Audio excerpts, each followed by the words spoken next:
Baik, justru karena hati baik, jadinya keadaan yang lainnya baik. Karena kan itu pusat segalanya kan. Kita tuh kan mencintai untuk bisa dicintai. Gitu. Mungkin ini adalah evolusi dari kebutuhan kita untuk bertahan hidup. Soalnya ngomongin hati tuh biasanya melibatkan hati lain dan jadi kita harus hati-hati. Insekuritas itu awalnya kan dari merasa ketidakmampuan. Itu doa kedamaian namanya. Keberanian untuk menerima hal-hal yang tidak bisa diubah, keberanian untuk mengubah hal-hal yang bisa diubah. Kesuksesan orang lain bukan kegagalan buat kita. Di situ memang dibahas Gen Z itu memang lebih banyak anxiety, mental health issue itu memang lebih banyak karena mereka banyak komparasi.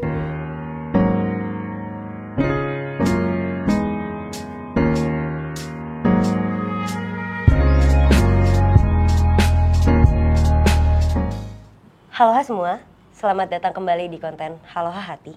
Tempat di mana kalian bebas untuk bercerita dari hati ke hati. Bareng sama gue Firda Indira. Dan gue Bocom Ahmad. Dan bintang tamu kita kali ini ada Anji Manji. Waduh, gue paling deg-degan gue diundang ke sini tuh. Kenapa? Ngomongin hati tuh agak-agak susah ya. Agak hati susah ya. Iya. Kayak Soalnya- kita nyari ketawa-ketawanya aja ya harusnya. Iya, gue pengen ketawa-ketawa gitu. Makanya di tempat gue juga sekarang lebih banyak Komedi. Iya komedi, terus yang ngobrol-ngobrol gitu. Soalnya ngomongin hati tuh biasanya melibatkan hati lain dan jadi kita harus hati-hati. Oh iya. Itu benar, waktu itu episode sebelumnya aku pernah ngutip kata-kata kamu. Oh, iya? Hubungan itu kan ada dua orang, dua-duanya pakai hati. Kalau hati ketemu sama hati jadinya hati-hati. Itu aku kutip. Itu keren banget. FPP sih di TikTok kita alhamdulillah. Oh iya.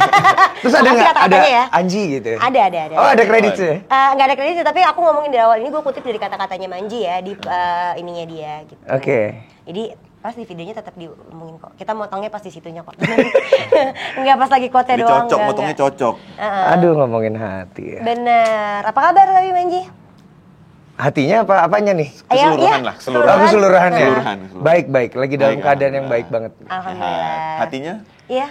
Baik, justru karena hati baik, jadinya keadaan yang lainnya baik karena kan itu pusat segalanya kan. Iya benar sih.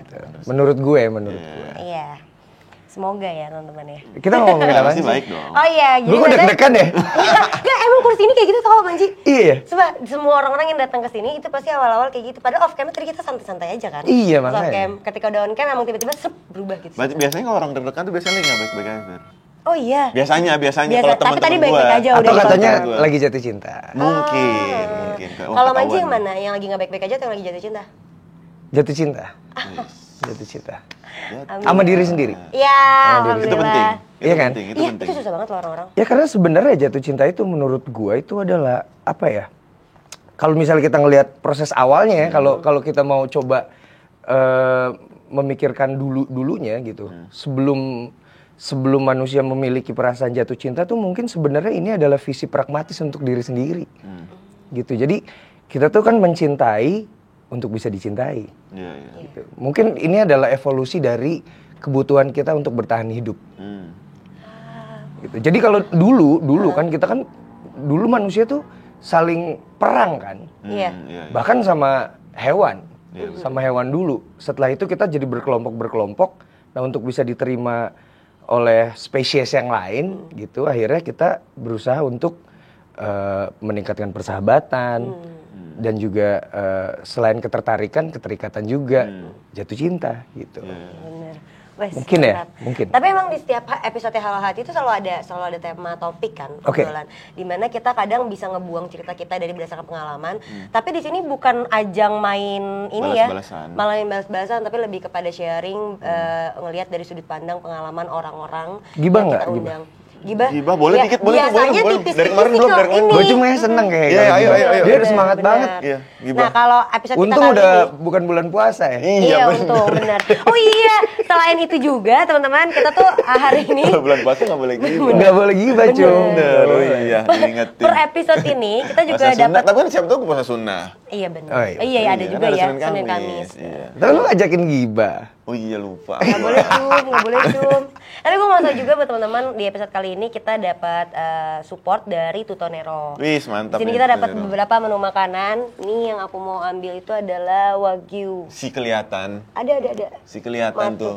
Wagyu matah nih. Wih, Kurang ini lebih kayak wahyu gini. mata nih. Wahyu mata. Terus Mata. ada ini juga. Yang cow. Nasi goreng yang Ini cow. makanan namanya dari nih. Tuhan dong. Iya. Wahyu. Wahyu. Wah, Wahyu Aduh ya Allah Tuhan. komedinya. Wahyu Tuhan. Ini ada yang Ketat Chow banget. nih. Artis aku ketawa respect ya. Iya, tahu. Iya. Nah yang cowok di sini ada tahu juga, ada chicken stick juga, dan kita Ada dapat jus minumannya. strawberry. Strawberry apa strawberry? Strawberry sih gue. Apa? nyebutnya. Strawberry. Strawberry. Salah ya? Ada kopi susu juga, Dan ada ada black Americano. coffee. Oh ya, gue generasi agak tua sih ya. Black Gua jadi coffee. black coffee. Ya boleh silakan di. Kalau di sini boleh mau sambil ngepots boleh juga kita ngobrol. Kalau Aku nggak terlalu suka. hari ini tema kita Adalah insecurities. lumayan nih sebenarnya tema-tema yang gue nggak suka nih bang sebenarnya. Karena menurutku tema hari ini tema-tema yang akan selalu melekat sama gue, menurut gue ya, sama laki-laki sampai sepanjang hayatnya. Oke, Iya. apaan tuh? Insekuritas. Tapi di sini kita Menurut gue insecure itu selalu melekat sama laki-laki sampai kapanpun. Oh ya, bukannya lebih ke cewek ya? Enggak. Nah makanya Eh. di episode kali ini yang mau kita kulik biasanya kan insekuritas itu lebih melekat kepada perempuan. Sekarang tuh yang mau kita kulik adalah insekuritas versi laki-laki. Karena Oh, menurut laki-laki Bocum juga tuh ada. lebih cowok. Enggak, menurut gue nggak mencoba mengkelompokkan insekuritas itu lebih baik ke cewek atau ke cowok. Cuman kalau menurut gue pribadi, cowok itu insecure-nya tuh tinggi gitu loh. Karena tuntutan dari Iya. ini ya, dari dunia ya. Dari dunia, dan menurut gue kita sebagai cowok itu selalu memikirkan hal-hal yang belum kejadian. Insecure-nya kita yang buat. Misalkan nih contohnya, gue punya pasangan, gue belum menikah, gue akan insecure kayak, bisa nggak ya gue menikahi dia, bisa nggak ya dia menerima gue, ketika gue nanti bisa nggak ya gue menikahi dia, ketika gue menikahi dia, hidup gue di atas, gue punya segalanya, gue akan insecure. Aduh, nanti kalau misalkan gue jatuh, dia masih tetap cinta nggak ya sama gue, dia masih tetap mau nggak ya sama gue. Jadi insecure itu kan selalu ada menurut gue, sampai kapanpun. Di pihak laki-laki, tapi kan kalau di laki-laki sendiri, kalau tadi dari kita ngelihat dari kacamatanya Bocum yang tadi ya, insecure-nya laki-laki itu adalah insecure yang dibangun oleh dirinya dia sendiri dari apa yang dilihat dari luar kan, atau dari dianya juga. Kalau perempuan itu kebanyakan rata-rata insecure-nya karena luar, nggak datang dari diri sendiri gitu loh biasanya. Oh ya, maksudnya Karena banyak takut gambaran- omongan orang gitu. Karena banyak gambaran di luar kayak gimana, terus kita jadi kayak, aduh dia lebih cantik. Biasanya kan gitu kan, ada karena faktor luarnya. Tapi Itu kalau berarti kan diri laki-laki, sendiri juga dong? iya, tapi kan karena faktor luar. Kalau laki-laki itu lebih ke dirinya dia kan. Kalau tadi contoh lu bilang, ntar kalau dia mau sama gue ketika gue lagi ada, pas gue lagi nggak ada, dia gimana ya? Hal-hal yang belum terjadi, yang nggak ada contoh di depan matanya. Bukannya Lebih sama kepada aja ya jadinya? Iya, sama-sama Menurut dari gue, Sebenarnya kan insekuritas itu awalnya kan dari merasa ketidakmampuan, Iya.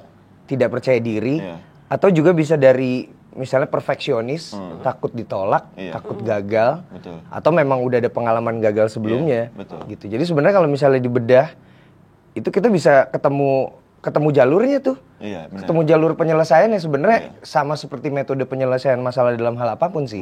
Jadi kan kita tahu dulu penyebabnya apa, setelah itu baru cara menanggulanginya kan. Iya, benar. Ya berarti kalau misalnya ngomong insecurity, kita bedah dulu tuh penyebabnya apaan.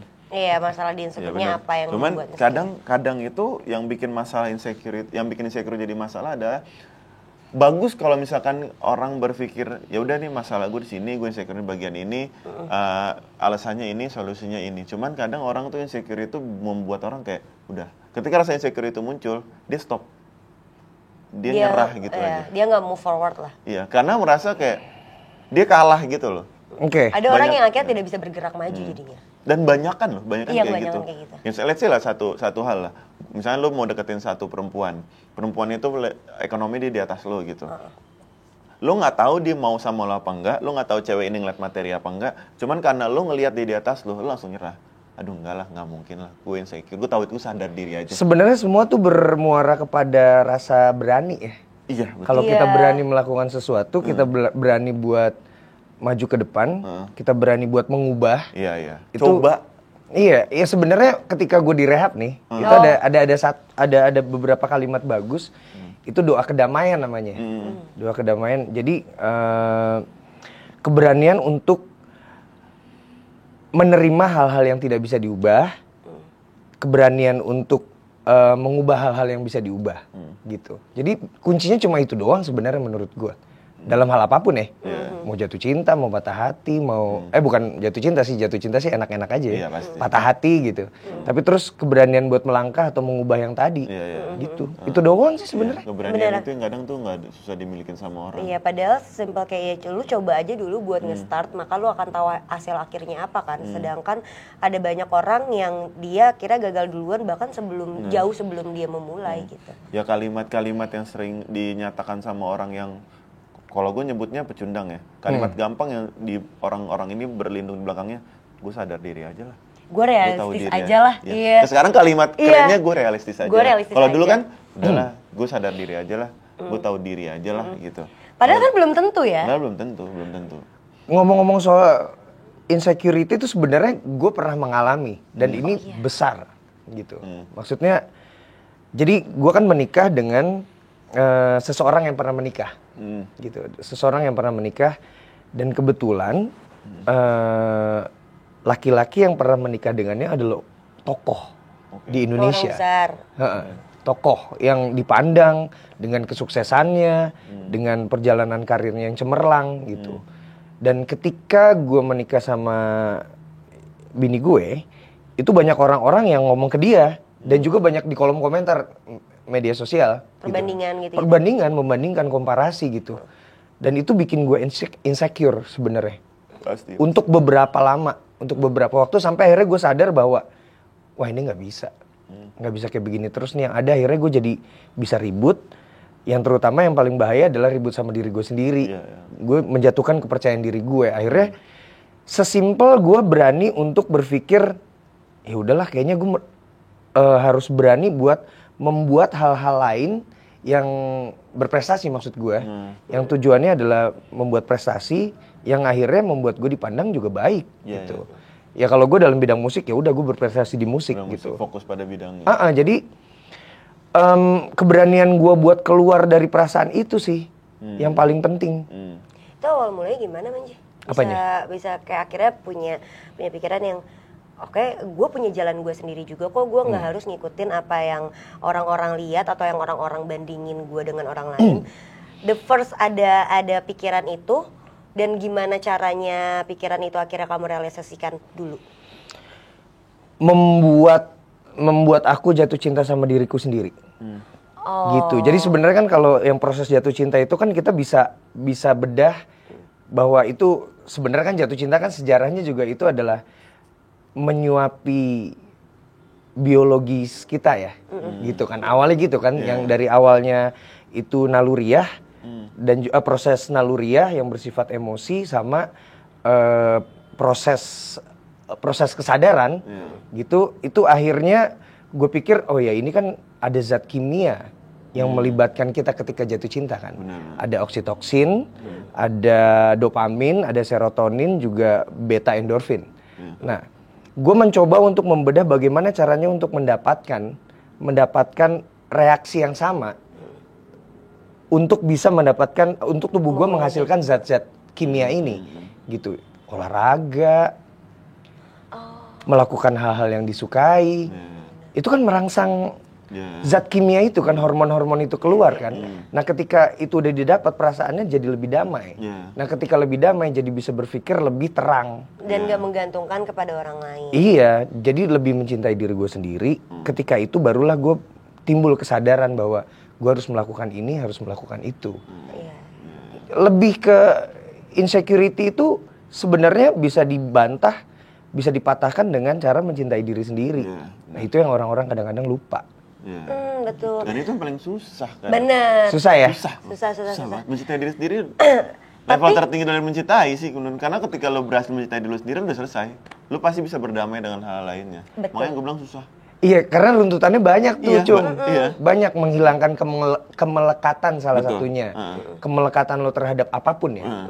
Terhadap orang lain, terhadap perasaan ini itu, terhadap benda. Iya, dan lo nggak menggantungkan apapun kepada siapapun jadinya. Ketika lo berhasil mencintai diri lo sendiri. Iya, itu level paling tinggi menurut gua dalam mencintai, dan itu yang susah. Betul. Dan syukurlah gua udah bisa melakukan hal itu.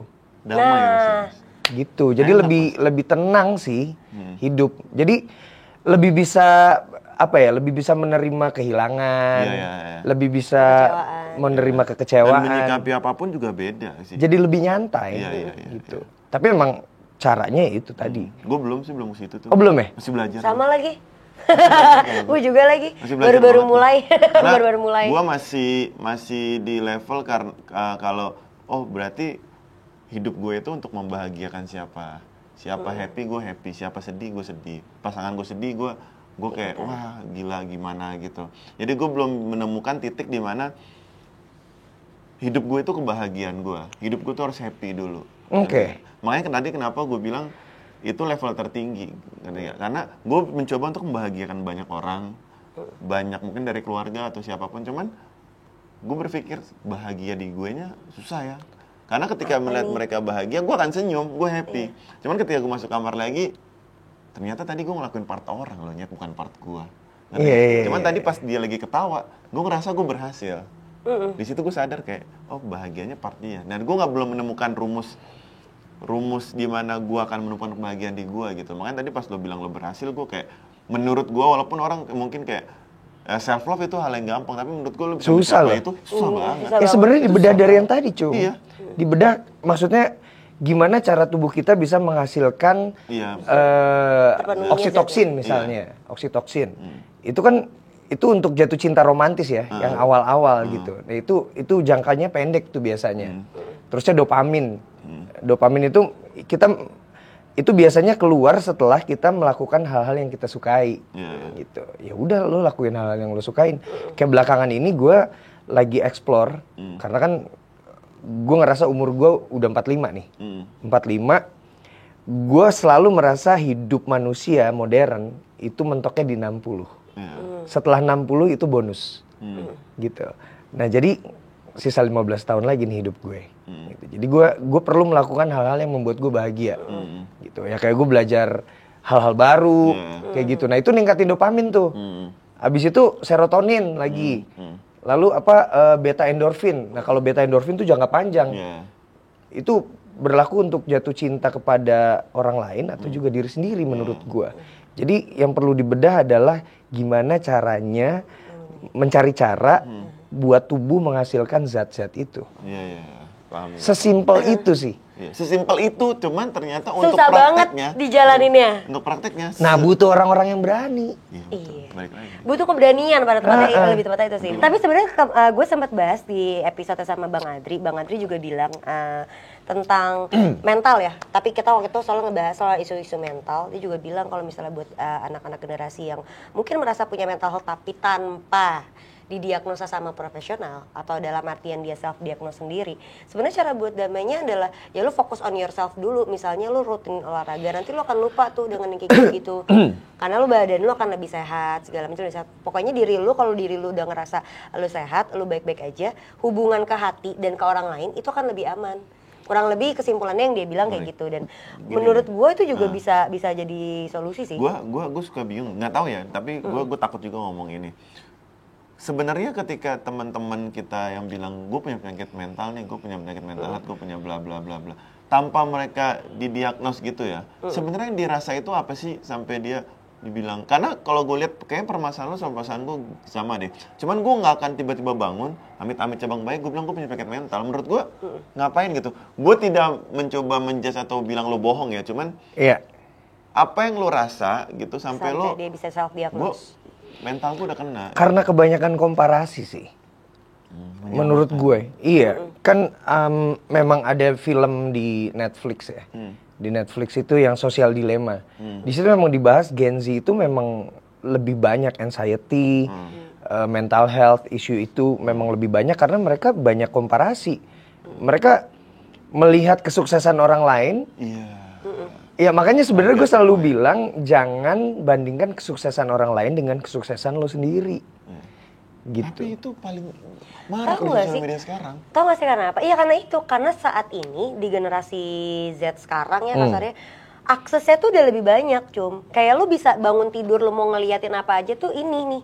Karena ini sih menurut gue. Iya, gue paham. Aksesnya makin lebih besar, Cuman, media sosial makin lebih luas, jadi informasi itu lebih gampang diterima.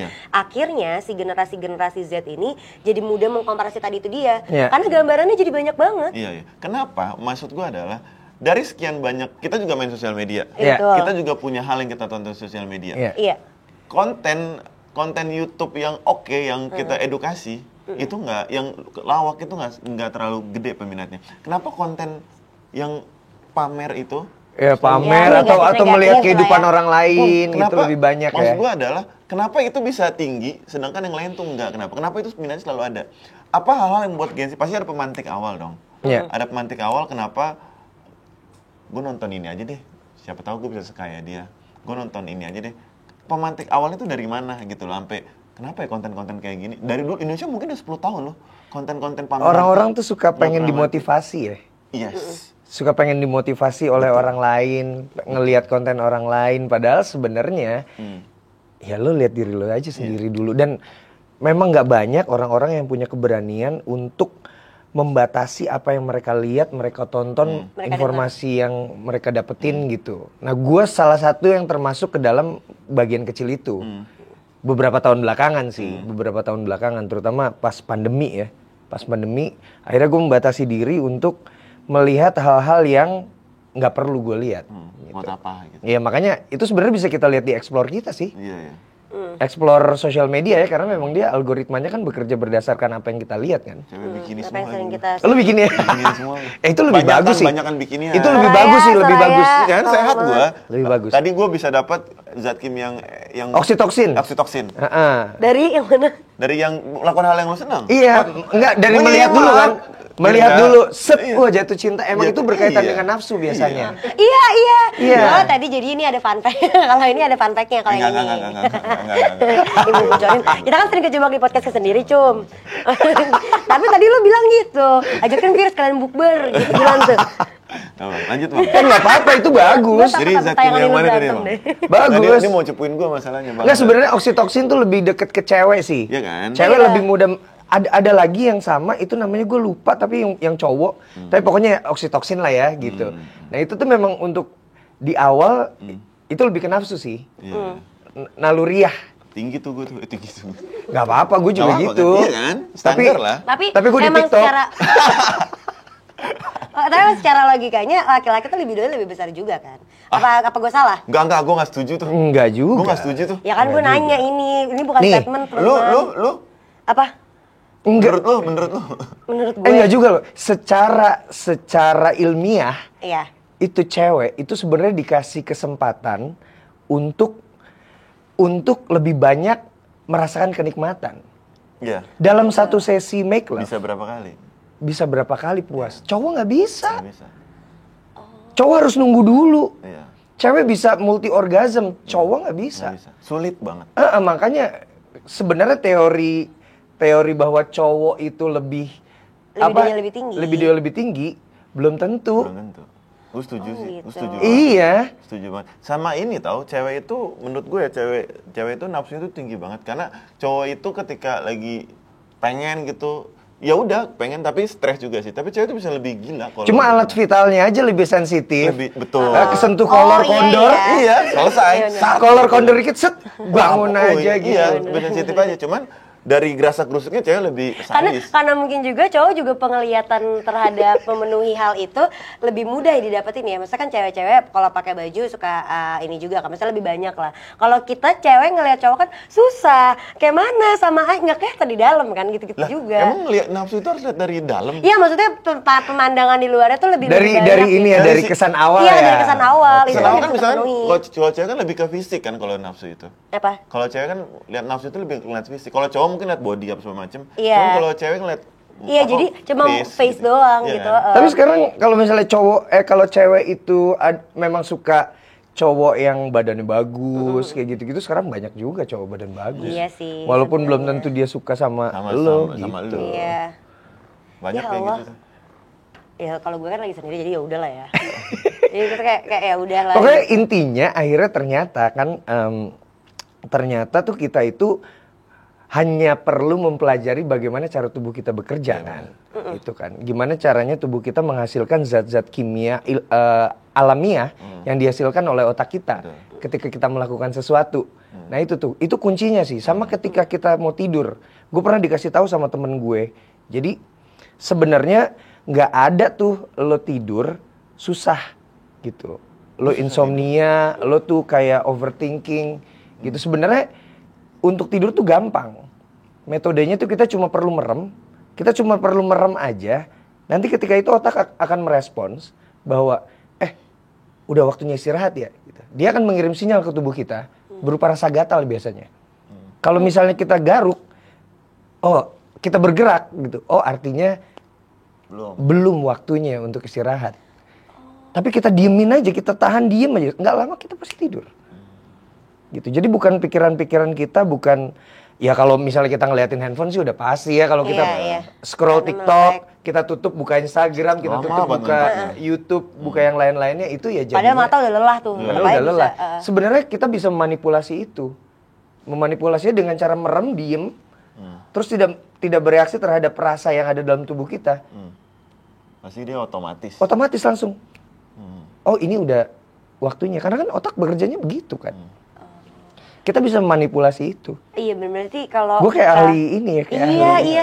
Tapi kalau misalnya kita tarik ke masalah tema kita yang masalah insecure tadi ya, menurut gue ini bisa menjadi salah satu metode juga gitu loh. Iyalah. Karena kan semuanya ada di dalam diri kita ya. Kalau misalnya kita mau memenuhi untuk memuaskan orang lain gitu kasarnya kan, memuaskan pasangan kita, untuk dari kita biar nggak insecure segala macam adalah ya lu penuhin dulu apa yang tubuh lu butuhin. Ketika apa dan tahu caranya. Dan tahu caranya betul dengan yang tepat ya, karena nggak semua orang sama kan caranya. Itu diri lu sendiri yang tahu.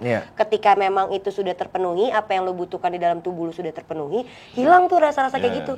Nah, cara menuhinnya gimana? Ya tadi yang pertama tadi, adanya keberanian untuk mau memulai. Iya gak sih? Membatasi diri, dengan cara membatasi diri. Udah selesai lagi. Enggak gitu konsepnya. Udah selesai. Kita PP Hunter-nya belum terpenuhi nih kata gue. Kata gue kan tadi kan jawabannya udah gue dapat semua. Cuma harus 1 jam. Jadi sebenarnya kan kalau misalnya sesinya ngobrol gini kan kita bisa ngomong berdasarkan pengalaman pribadi. Tapi itu subjektif. Cerita-cerita atau kita ngomong berdasarkan teori ilmiah lah atau sains lah gitu kan. Tapi banyak orang yang lupa tuh kalau kayak gitu ke Haloha ya. Rata-rata yang di Haloha nih. Kebanyakan kan kita memang ada yang beropini-opini kayak gitu. Kayak contohnya Bang Adri itu cukup di kita itu mainannya sama kayak tadi. Kayak kamu gitu lah cara menjawabnya dari segi ilmiahnya, dari segi saintiknya, terus dari segi fakta yang harusnya diterima gitu loh. Nah, karena gue menolak curhat nih. Iya. Karena biasanya yang datang ke sini kan rata-rata buang cerita. Habis itu jadi blunder sendiri, panjang gitu obrolan tuh gitu. Saya sering Pak, Bu, sering. Iya, gue pernah punya pengalaman kayak gini. Nah itu tuh bermula dari situ. Iya, karena kalau misalnya dalam sebuah diskusi itu kalau kita pakai pengalaman pribadi ya, itu jatuhnya jadi subjektif memang. Jadi nggak bisa jadi kesepahaman. Iya, pasti susah. Pasti susah tuh. Jadi kalau misalnya kalau gue sih gini gitu. Iya. Jadinya ada bukanlah jadi sudut pandang solusi atau bekal jadi tapi malah. Itu yang kita cari sebenarnya. Mau gimana jujur aja. Ketika lu Oke, pengalaman pribadi gue nih. Iya. Kita coba nih. Tadi kan pengalaman pribadi kan Bang Anji sempat insecure juga kan. Iya. Tapi pernah nggak sih Manji sendiri insecure ketika kan sekarang aku lihat Manji kayak udah aman ya. Semuanya udah terpenuhi lah dari segi kebutuhan mental, kebutuhan apa. Masih ada insecure nggak sih? Masih ada rasa bukan mungkin nggak terlalu dalam ya, cuma adalah perasaan-perasaan kayak gitu masih yang aduh kayaknya gue kurang ketakutan. Selalu ada pasti memang ada, kan? Seperti yang lo bilang cuma ketika gue mungkin waktunya jadi nggak lama gitu. Kayak misalnya nih, yang paling sederhana adalah ketika gue lagi mau main biliar ya kan. Sekarang gue lagi senang main biliar kan. Gue lagi main biliar, terus ada hukumannya nih. Ada hukumannya itu kalau misalnya kita kalah, kita akan ditempelin lakban. Terserah tuh ditaruh di muka. Jadi ditaruh di mata, ditaruh di hidung, di mulut. Itu nggak enak banget. Nah, timbul perasaan insecure. Aduh kalah nih gue nih. duh kalau kalah gimana nih, kalah gimana. Nah ketika gue mulai perasaan kayak gitu, mainnya jadi jelek. Iya pasti benar. Iya, nah akhirnya gue langsung sadar, enggak.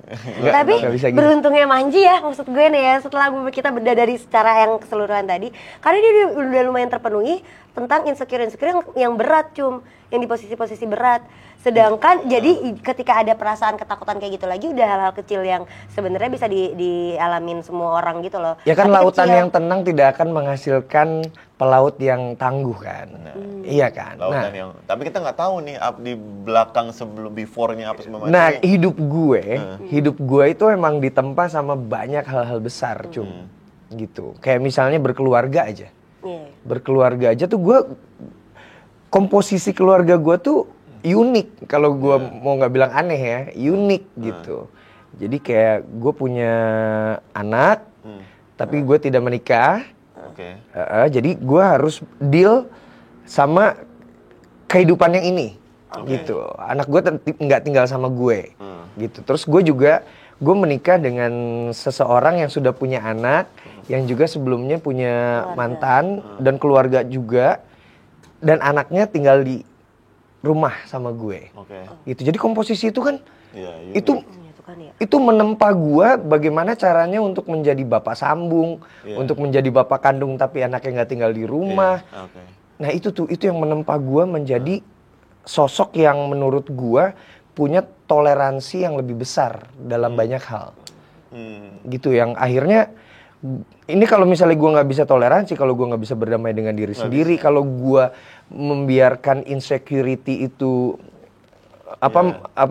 menyerang gue dan mengganggu gue terus, hancur gue, gitu. Jadi memang lo perlu berhadapan dengan hal-hal yang nggak baik. Untuk menjadi. Bukan nggak baik ya, hal-hal yang berbeda lah. Gue nggak bilang nggak baik sih. Nah makanya kayak gue pernah ngomong juga kayak di podcast ini, sebenarnya kayaknya kunci dalam hubungan itu bukan lagi sekedar komunikasi tapi toleransi yang tinggi toleransi itu penting. Itu kuncinya banget, karena kalau misalnya, karena gini, hubungan itu kan gak terdiri dari satu orang ya, kayak yang tadi kita sempat kutip dari kata-katamu kan, bahwa hubungan itu ada dua orang, bahkan ketika apalagi sudah konsepnya keluarga, ada banyak kepala lagi yang harus terpenuhi, ada banyak kepala lagi yang akan jadinya terikat di dalam suatu hubungan tersebut, gitu kan. Nah itu tuh kalau misalnya cuma sekedar komunikasi itu udah pasti terjalan men dalam suatu hubungan, iya gak sih? Kita chattingan, kita ketemu, kita akan ngobrol, kita ketemu, kita akan berinteraksi yang lain segala macam. Nah yang susahnya adalah menjaga si toleransi tersebut untuk menyatukan banyak kepala ini di dalam satu nama hubungan gitu. Ya kan namanya hubungan atau perasaan itu, maksudnya ketika kita berinteraksi ya, berhubungan itu kan ada dua proses kan yang dilalui oleh kita. Proses naluriah atau emosi, itu ada cemas, marah, cemburu, sebel, kesel, itu kan dari dalam diri kita sendiri. Dan satu lagi adalah proses kesadaran, iya kan, kepercayaan, toleransi, gitu, terus perhatian, terus perencanaan, apapun itu, ya. Nah itu tuh tinggal kesadaran ini nih yang bisa kita olah. Kalau yang pertama naluriah atau emosi itu kan yang gue bilang tadi, dari zat kimia yang bisa kita hasilkan di tubuh. Yang kedua, ini kesadaran ya, itu bener-bener gimana caranya kita mengolah informasi. Gitu. Wow. Gue kepo satu hal. Apa tuh? Gue kan ngeliat lu bang, dari dulu gue sering ngeliat lu lah, kayak wah orangnya walaupun lu udah umur 45 sekarang, tapi masih gaul, masih seru gitu. Terus tadi juga first impression lu juga kayak asik gitu. Cuman gue kepo dengan sosok seorang Anji sebagai ayah itu gimana sih? Gue itu apa sama aja kayak pembawaan lo? Gue tuh bapak yang asik sih sebenarnya, menurut gue. Menurut gue, karena gue belajar dari pengalaman sebelumnya.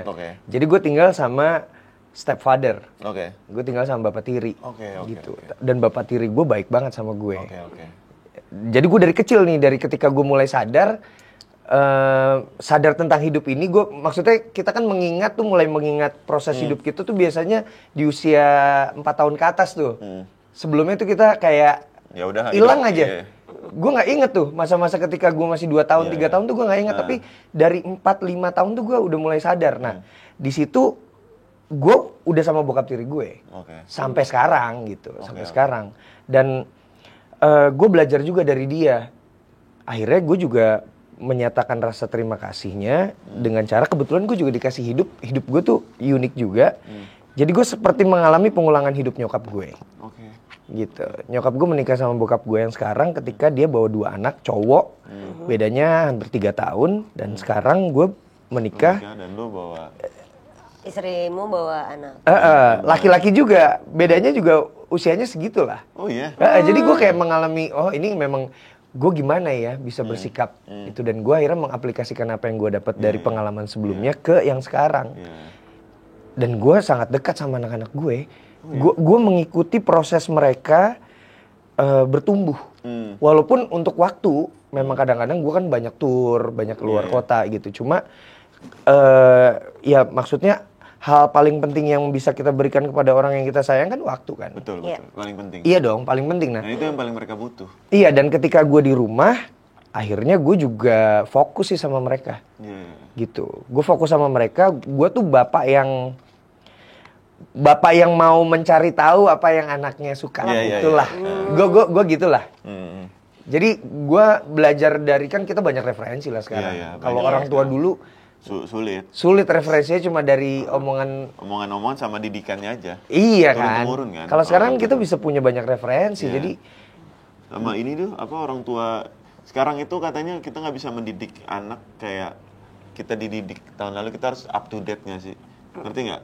Iya. Karena gue dididik sama orang tua gue benar-benar jadul. Dan gue ngerasa kayak pas sekarang kayak anjir harusnya. Itu nggak bisa diterapin. Sama lah ya, pasti gue juga lebih jadul lagi kali ya. Iya benar kayak gitu. Tapi kan? Kita nggak mungkin ngedidik anak kita dengan, mungkin ada hal-hal positifnya kita pakai ya. Cuman ada hal-hal yang kayaknya ini nggak bisa deh. Walaupun ini benar secara logika. Walaupun secara alam bawah sadar kita itu bisa jadi duplikasi dari orang tua kita sih. Betul. Karena interaksinya panjang kan. Dan itu mengendap dalam tubuh kita. Secara nggak langsung yang bokap lu ngajarin baik untuk cara ngurus, lu juga akhirnya nerusin. Bahkan yang jelek sebenarnya kadang-kadang kalau kita nggak sadar. Gitu kayak dulu kita ngomong misal, nyokap gue cerewet banget sih tentang hal ini gitu. Ternyata 25 tahun kemudian kita jadi kayak dia. Oh ternyata, dan nyokap gue sering ngomong gini. Jadi ketika nyokap gue suka ngelarang-larang gue ini kan, gue kesel dong. Nanti lu juga tahu deh gitu. Nyokap gue cuma ngomong gini, Mat, cepet atau lambat nanti kamu bakal punya anak. Nanti kalau kamu punya anak, kamu duduk merenung, bener yang mama ngomong dulu. Terus nyokap gue ngomong gini, ketika gue lagi ngelawannya parah, ngelawan gue sadis banget. Nyokap gue selalu cuma ngomong gini, semoga anak lu gak ngelakuin ini ke lu, biar lu gak tahu rasanya. Wow. Segitunya nyokap. Gitu ya? Wow. Karena dia ngerasa ya, lu gak ngerti. Karena ada satu momen nyokap gue pernah bilang kayak gini. Jadi nyokap gue tuh, gue anak satu-satunya bang. Oke. Gue anak satu-satunya. Terus anak satu-satunya itu punya polemik yang berbeda tuh. Polemiknya lumayan. By the way, izin sambil makan ya, ini enak banget lagi ternyata. Jadi enak ya? Enak. Cobain. Susah sambil ngomong sambil makan nih. Iya sih ya. Boleh dibungkus nggak nih semuanya? Boleh. Jadi nyokap gue ini ketat lah, lumayan ketat lah. Terus gue kayak udah gede, udah umur 27 lah, terus masih suka ditelepon kalau malam. Gue bilang, "Mak, gue udah gede gini." Nyokap gue cuma ngomong gini, lu ngeliat diri lu udah gede, cuman orang tua ngeliat anak sama kayak dia ngeliat bayi gitu loh. Walaupun itu nggak adil ya. Walaupun itu nggak adil. Bener. Sebenarnya kalau gue menyikapi hal-hal itu akhirnya dengan cara merekam. Gue sering sekali merekam kegiatan gue sama anak-anak gue yang nggak selalu gue upload, banyak banget. Di handphone gue atau di kamera, dimanapun gitu, di hard disk gue itu banyak banget dokumentasi kegiatan gue bareng sama anak-anak gue. Kalau dulu awal-awal tuh gue bikin vlog, gue upload, tapi ternyata tidak selalu baik. Gitu. Gue ada beberapa hal, tapi gue takutnya nanti ini jadi polemik karena banyak orang yang bikin vlog sama keluarganya kan gitu. Nah, yang ada itu memang dokumentasi itu gue simpen, gue kasih ketika anak gue sedang misalnya dia lagi nggak ngerti sama yang apa gue maksud gitu. Misalnya gue lagi ngomongin tentang ini, gue lagi ngomongin tentang itu, dia kayak, kenapa sih kamu tuh nyalahin? Jadi ada satu anak gue yang paling bengal dalam tanda kutip, si Saga namanya, karena dia kritis banget. Dia kritis banget. Tapi dia sumpah. Ya saking kritisnya dan pintar menurut gue, dia jadi pencipta lagu termuda di Indonesia, bahkan dunia sebenarnya. Nah, dia tuh sering mempertanyakan gitu, kenapa sih kamu nyalahin gadget terus gitu? Kenapa sih kamu kok selalu nyalahin kebiasaan aku ngelihat handphone? kalau apa-apa jangan kayak gitu dong. Terus Dia ngomong gitu. Terus gue kasih unjuk video-video lama. Nih kamu lihat, ketika kamu belum terpapar handphone, dulu kita begini, gitu. Kamu lihat video-videonya. Akhirnya dia melihat sendiri ketika nggak sama gue sih. Akhirnya dia memproses informasi itu dari video-video yang terekam. Dan dia berpikir sendiri. Akhirnya dia sekarang jadi lebih bersikap lebih nice lagi ke gue. Gitu. Cuma memang ada waktu-waktunya ketika lepas kesadarannya dia ya udah balik lagi. Dia balik lagi gitu, terus gue ingetin lagi. Tapi emang gue ingetin dengan dokumentasi, dengan bukti. Jadi bukan kayak orang dulu kan memang memiliki kekurangan, tidak banyak mendokumentasikan. Dikit banget. Hanya sekedar bercerita. Iya, walaupun lo orang kaya banget dulu. Paling album satu tebel. Iya, medianya nggak ada gitu. Foto lah, lebih banyak foto kan. Video jarang banget dulu. Nah sekarang kita memiliki keleluasaan itu, memiliki privilege itu untuk kasih pelajaran ke mereka dari apa yang udah kita rekam gitu. Apa yang udah kita buat. Jadi kita bukan cuma ngomong dulu tuh begini, nanti kamu akan ngerti kayak gitu-gitu. Tapi nih. Umur berapa tuh Bang kalau dia boleh tahu? Anakku 10 tahun yang si Saga. Saga ini. Kalau si Sigra agak sulit karena memang dia autism. Gitu. Nah kalau anak gue yang lebih gede, ya itu juga bisa gue kasih lihat video. Tapi mereka cenderung lebih lebih nggak rebel sih. Si Saga ini. Saga ini doang nih satu. Gue pernah ya waktu itu pertama kali kenal Manji gitu kan awal-awal. Terus kita tuh bikin konten ya Manji ya. Di tempatnya Manji, gue main lah di kantor. Ada Saga lagi main. Terus dia juga lagi mau bikin konten berdua sama Manji. Gila liar banget otaknya. Gue tuh sampai di balik layar dengerin mereka podcast. Gue sampai kayak anak sekecil ini bisa punya pola pikir sampai sejauh itu. Universe ngomongin ya. Iya. Oke, lu belajarnya gimana Bang? Iya. Lu ngajarnya gimana? Nah itu, yang paling sulit sebagai orang tua adalah berkomunikasi dengan anak dengan bahasa yang mereka mengerti. Itu yang paling sulit tuh. Karena, kebetulan gue punya privilege untuk belajar langsung. Karena gue punya anak yang balita waktu itu, plus udah ada yang SMA. Sekarang udah kuliah nih. Dia udah kuliah, Salva udah kuliah. Itu pemikirannya udah beda lagi. Salva juga pinter tuh. Ya tiba-tiba gue harus ngobrol sama yang udah berkuliah, sama gue yang masih ngobrol sama anaknya 7 tahun. Autism lagi. Terus yang satu lagi nih kritis banget lagi. Yang dia memperoleh informasi dari tayangan-tayangan yang dia tonton. Dan yang dia tonton tuh nggak biasa gitu. Tentang universe lah, tentang time traveler lah. Sumpah. Kok bisa? Dia mulai kayak gitu dari umur berapa tuh? Iya. Dari umur 45 ya. Buset ya. 45 ya. 3-4 tahun dia Iya, makanya gituan. Gue aja di balik layar, nih ya, ini masuk lagi ke gue insecure aja. Gue udah kayak gini nih anaknya. Terus yang dia ngomongin kita nggak tahu lagi kayak, ngomong apaan sih? Dia kayak nanti tuh universe bakal kayak gini, sampai ke masalah akhir zaman waktu itu. Yang gue inget nih ya, nyantol di otak gue tuh dia ngomong. Iya nanti kalau misalnya manusia di bumi udah nggak ada, nanti tuh akan datang alien itu.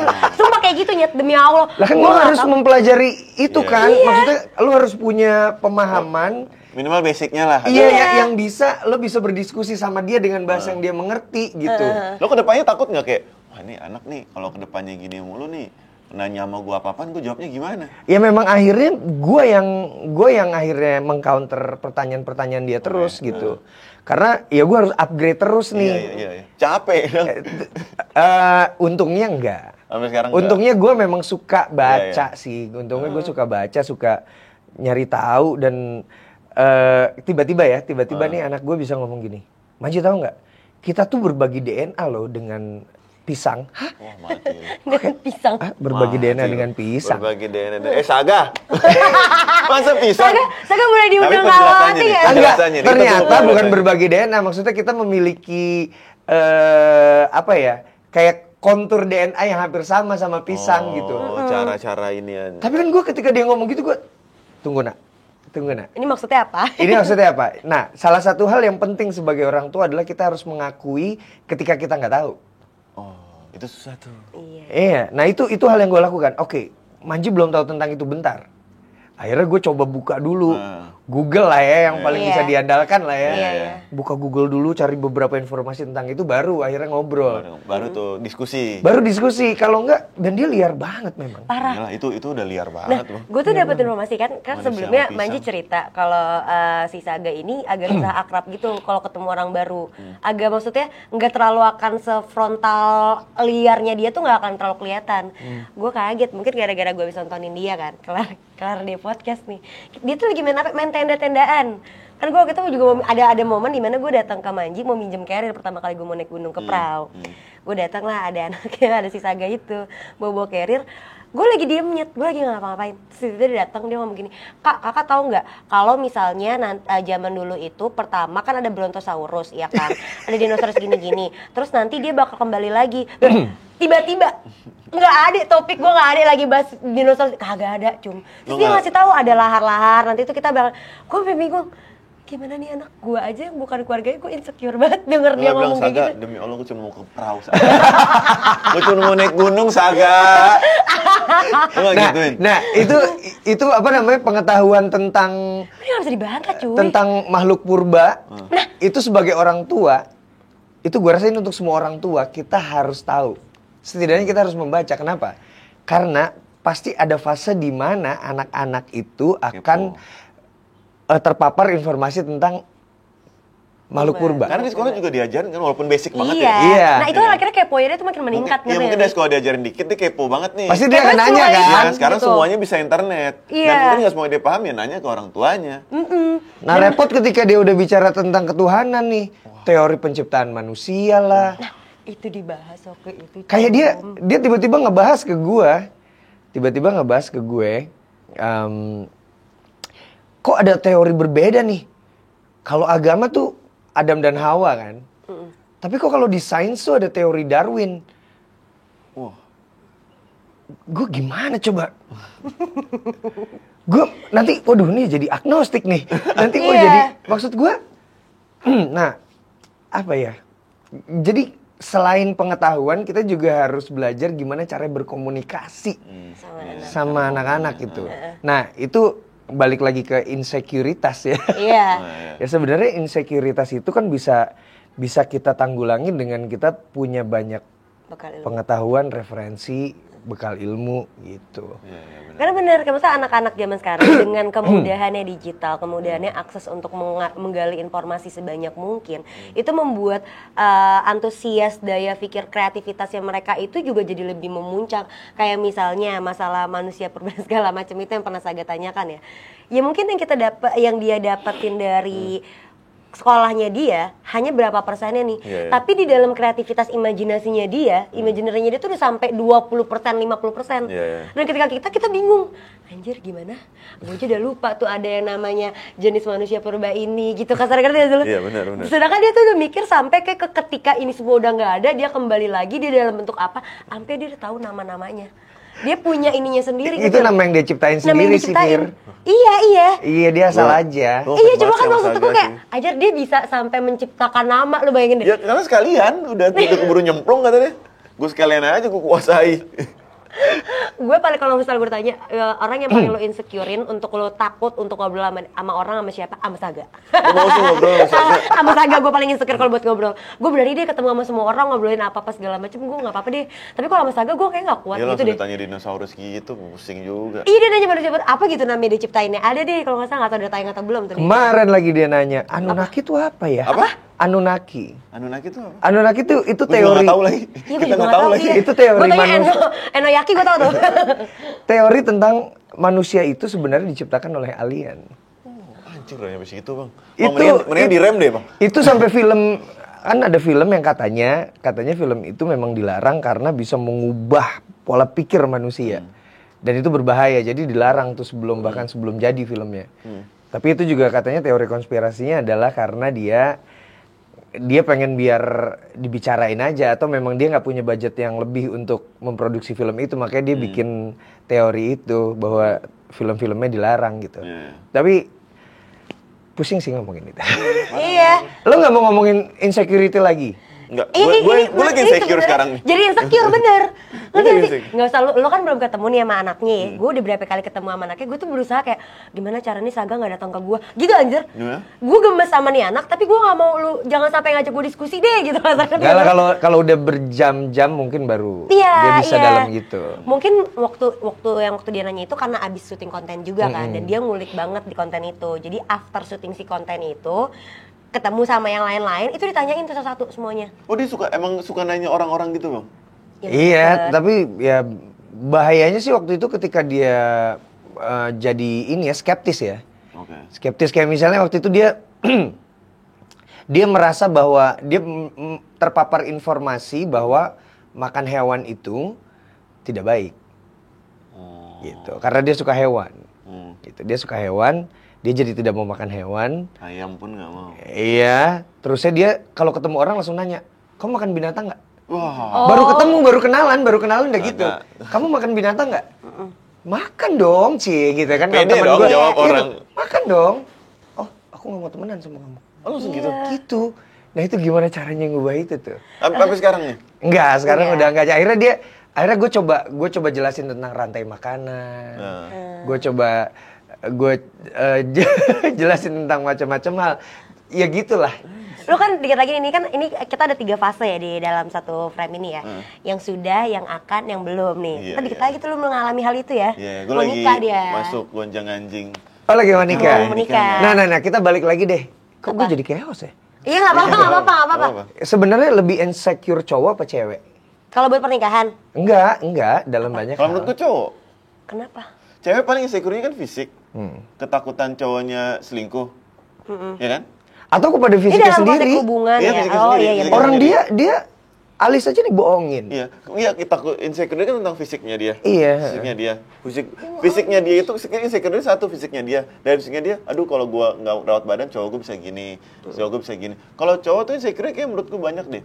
Keluarganya bisa nggak inin gue bisa nggak inin keluarganya, gue bisa nggak diterima sama lingkungannya. Aduh lingkungan dia seperti ini, dia lebih hebat dikit aja cowok insecure udah kemana-mana. Tuntutan peradaban ya. Tuntutan peradaban. Lagi di atas nih, lagi ekonomi lagi bagus nih, tetap insecure. Aduh nanti kalau misalkan hidup nggak kayak gini, dia masih mau nggak ya nemenin gue kayak di awal. Kan insecure-nya banyak. Itu yang lagi gue alamin sekarang. Mungkin menurut gue kalau misalnya emang fasenya ditanya banyakan cewek atau cowok, sebenarnya kayaknya rata deh. Cuma di berbeda hal. Menurut gue ya. Kalau cewek yang tadi dibilang mungkin pandangannya ya sama aja, emang cewek nggak pernah mikir kayak gitu. Sama tahu. Ntar kalau misalnya tapi beda konteksnya. Misalnya kayak oke, kalau gue udah nikah, ntar kalau sekarang dia mau pas gue lagi cakep, ntar kalau gue lagi gendut after melahirkan kayak gimana? Iya, Gue akan langsung lebih ekstra fisik lagi kan? dong Intinya olahraga. fisik kan? Ya, Satu atau berarti kan? misalnya kayak nanti kalau gue nggak becus ngurusin dia, orang tuanya dia akan ngomong apa ya ke gue? Bisa nggak ya gue diterima kalau gue nggak bisa masak? Nanti dia akan juga bete nggak ya kalau gue nggak bisa bersih-bersih rumah? Atau kalau misalnya gue nggak punya pendidikan yang bagus atau karir yang bagus, sedangkan laki-laki gue tuh udah sarjana misalnya atau udah sukses di bidangnya dia gitu misalnya, keluarganya mau nggak ya nerima gue? Anaknya sih oke, tapi kedepannya emang dia juga oke terus, belum tentu. Sama aja cuy. Lagi-lagi tuntutan dari luar ya. Iya. Sebenarnya, tapi akhirnya jadi kebangun di diri sendiri yang belum tentu ada, belum tentu kejadian. Karena kan itu kita insecure karena apa sih? Karena hal-hal yang kita lihat di luar belum tentu terjadi di kita, kitanya udah ketakutan duluan. Iya. Iya nggak sih? Sama kalau cewek itu kan ya itu apa mungkin proses kimia di dalam tubuhnya juga kayaknya lebih banyak deh. Iya nggak sih? Kita nggak ngalami menstruasi gitu. Kita tidak mengalami kalau hamil apa tuh namanya? Kalau lagi hamil bunting. pengen Ngidam. gitu. Hamil kan bunting. Ngidam lagi-lagi proses kimia. Iya makanya kan laki-laki enggak mengalami itu kayak simpel Aku sering ngidam sering gue. Maksudnya gue gak tahu ya itu ngidam apa, cuman menurut gue apa yang gue alamin kayak yang ngidam alamin sama deh. Kayak lagi pengen suatu kayak anjing gue pengen banget ini sampai nelen ludah gitu. Tapi pas waktu udah ada satu suap udah gitu. Nah, itu ngidam kayak gitu itu kan? jawaban lu kalau misalnya tadi lu nanya orang-orang yang self diagnose itu kayak gimana rasanya? Kayak ngidam. Kayak lu bilang lu pernah ngerasain Beda ngidam. dong. Nah, Beda dong. Itu kan fakta. eta. Gue tahu nih. Oh, gue mencari tahu dulu. Mungkin ya, ini ngidam mungkin. itu apa? Ngidam itu lu pengen suatu sampai parah banget sampai anjing gue harus dapet nih. Gue sering ngalamin itu. Oh, berarti ngidam itu seperti ini. Gue sering ngalamin itu. Nanti kalau udah dapet dia makan sebenarnya dia cuman kadang dicium doang baunya, kadang dia makan Udah selesai. Udah selesai. Gue tahu nih, berarti gue udah tahu nih hidupnya seperti ini dan gue mengalami. Nah kalau mental, diagnos mental health, lo tahu ciri-ciri mental itu apa aja, mental health terbagi berapa aja. Dan lu misalnya dia ngerasa kayak, gue pernah ngerasain ini lagi. Kuliah sastra Arab aja bahas mental health lu. Gimana? Ya kita kan nggak tahu ya, siapa tahu. Gue seneng deh ngeliat mereka nih. Iya. Mereka berdebat gitu, asik kan? Kalau cowok akhirnya memang insecurity-nya itu lebih dari tuntutan luar ya.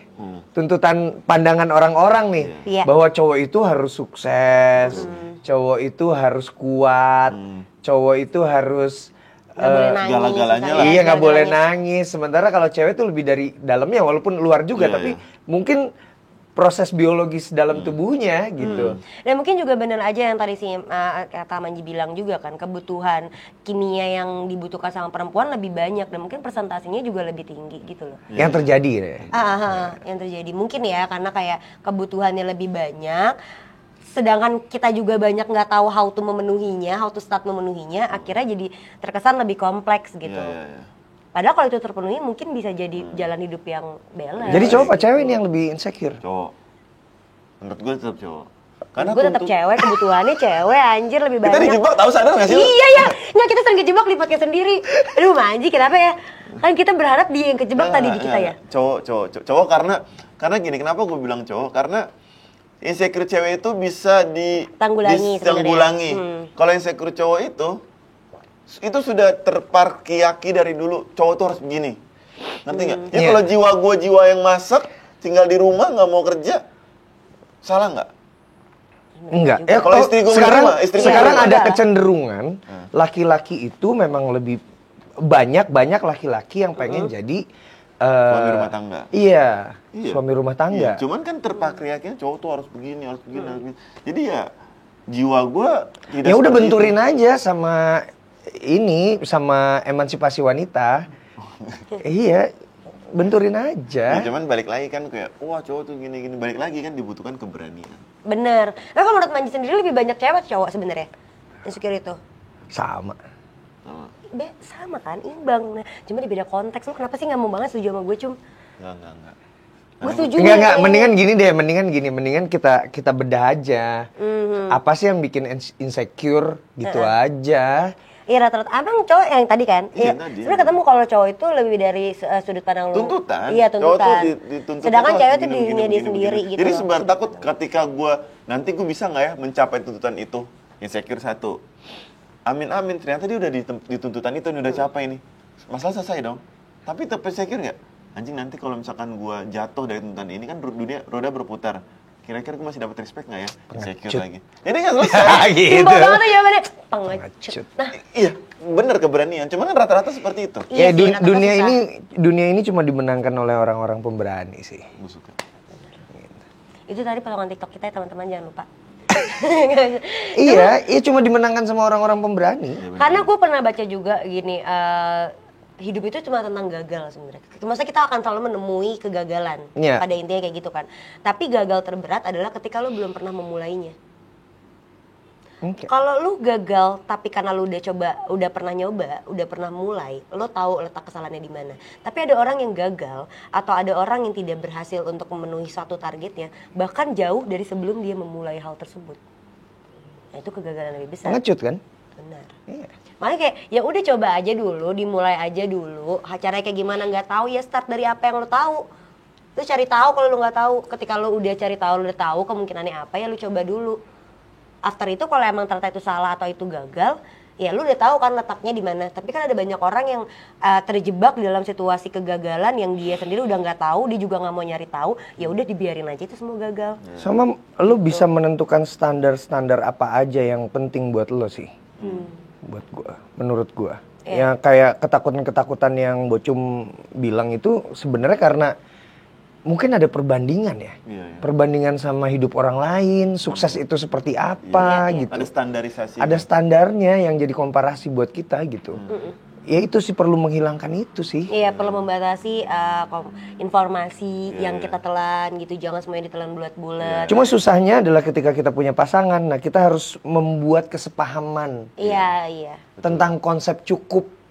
Cukup itu gimana? Iya. Berarti harus connect dong. Harus ngobrol. Iya. Harus ngobrol. Lu sama gue gimana sih ntar cukupnya? Iya. Gue menurut gue begini. Iya, kalau misalnya lu ngerasa punya Alphard itu udah cukup, tapi ternyata pasangan lu pengen punya Ferrari, pengen punya Porsche, dan Lambo dan lain-lain, nggak ketemu. Rumah tuh kayak gimana yang cukup? Kayak misalnya sekarang nih, gue punya rumah gitu yang menurut gue udah nyaman, udah sesuai dengan kebutuhan. Tapi ketika tiba-tiba ngeliat rumah artis yang lain, gede-gede banget, udah gitu terekspos lagi. Gila, ini harganya 150 miliar.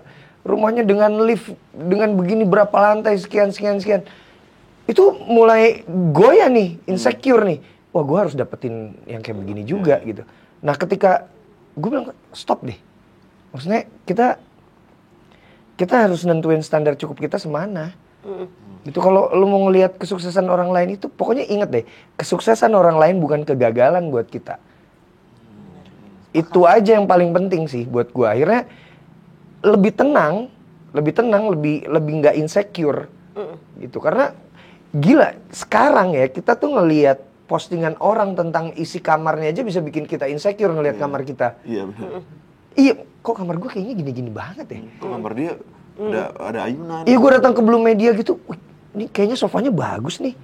Kok sofa gue gitu banget ya? Padahal kayaknya untuk konten gue udah cukup. Iya. Gitu, nentuin standar itu sih. Sama terlalu banyak cari tahu juga bahaya, Fir. Iya. Gitu. Terlalu banyak cari tahu juga bisa bahaya kalau kita nggak bisa kontrol. Bener. Standar cukupnya Di diri kita seperti apa. Iya. Makanya bener sih kalau simpulannya, kalau yang gue tangkap dari obrolan kita ini ya, pelajaran buat gue pribadi ya, kayak segala suatu hal itu bukan berarti nggak ada jalan keluar atau nggak ada titik tengah. Kalau misalnya kayak lu bilang, ketika melihat lu merasa Alphard itu cukup tapi pasangan lu merasa bahwa Lamborghini yang mencukupi dia, kan lu akan langsung bilang bahwa ini berarti nggak cocok nih. Belum tentu. Kalau kita bisa ngejaga si toleransinya, mungkin aja bisa. Makanya tadi kan dibilang cukup, untuk menemui kata cukup di dalam dua orang jadi satu itu harus dibicarakan pertamanya. Setelah dibicarakan, mengeluarkan solusi dari apa yang bisa kita toleransikan bersama. Titik tengahnya kan mungkin ada di apa gitu kan, mobilnya misalnya, atau kayak apa jangka panjang yang mau kita bahas dari topik tertentu yang kita udah bicarain. Menurut gue gitu sih, kuncinya cuma di situ, kesadaran, keinginan, dan pembatasan diri sebenarnya, kesadaran, keberanian, pembatasan diri, sama toleransi yang tinggi. Karena kalau dari 4 ini komunikasi sudah pasti ada di tengah-tengahnya gitu. Yang bahaya itu insecurity itu kalau awalnya dari perfeksionis. Itu dari diri kita sendiri kan? Iya, Iya kan? Iya, perfeksionis bisa bagus dalam konteks pekerjaan sih. Tapi kadang-kadang juga jadi bahaya ketika kita kerjanya sama orang lain. Kerja tim itu kita jadi rese banget gitu. Blunder. Iya kan, perfeksionis bisa jadi jadi trigger untuk insecurity kan. Makanya itu dia, kalau menurut gue, kalau untuk case-nya perfeksionis ya adalah tidak tutup mata dan tutup telinga terhadap luar sih. Toleransi itu berarti harus tinggi. Gak apa-apa lo perfeksionis, tapi kalau lo bisa mentoleransikan orang lain yang tidak seperfeksionis lo, mungkin semuanya akan berjalan baik-baik aja gitu. Kita nggak mau ngomongin puisi aja nih. Udah cukup sih. Kita gimana, kayaknya season kita nih belum kelar ya sama Manji. Nanti kita akan undang Manji lagi kali ya kalau kayak gitu ya. Yang gue tangkap dari obrolan tadi sih, jangan jadi pengecut. Iya, benar. Jangan jadi pengecut. Mulai Udah, aja yang gue tangkap dulu. itu doang. Iya, mulai aja itu dulu. paling penting dari semuanya. Dan mencintai diri sendiri. Iya. Level yang sulit tapi harus dilakukan. Iya. Dan Lagi itu butuh umur-umur keberanian. Benar, bisa menyelesaikan seluruh masalah-masalah yang sebenarnya terjadi di umur-umur. Mantap. Bang Anji, terima kasih Thank you banyak banget udah datang ke Aloha Hati. Thank you. Tapi teman-teman Aloha juga, besti-besti Aloha Besti ini, kalau misalnya kalian punya sudut pandang berbeda dari apa yang kita bertiga obrolin di sini, atau mungkin ada topik lain, atau mungkin juga kalian merasa kurang nih, aku pengen banget denger lagi kalian bertiga untuk mendiskusikan satu hal yang baru, boleh banget tulis aja di kolom komentar. Pun kalau kalian mau datang ke Aloha Hati untuk bercerita sama kita, kenapa nggak usah ngajar. Kalau kalian mau datang ke kita, mau ngobrol sudut pandang kita seperti apa, buka opini-opini dari yang lain, kalian bisa banget langsung DM aja ke Instagramnya Aloha Hati, Instagram Blue Media, atau Instagram kita berdua. Jangan lupa follow, subscribe, follow TikTok juga ya? Iya, follow TikToknya Blue Media. Media. Instagram Aloha Hati, Instagram Blue Media. Komen yang banyak. Benar. Jangan lupa like, comment, subscribe, dan juga share. Terima kasih untuk apa nih tadi gue lupa. Tutonero Cafe. Terima kasih sudah mensupport episode kali ini. dan Rukas pastinya. Terima kasih. Dan kita juga ada parfum di belakang. Lu promo mulu. Jangan lupa kalau gitu kita ketemu lagi di episode Tala Hati berikutnya. Bye.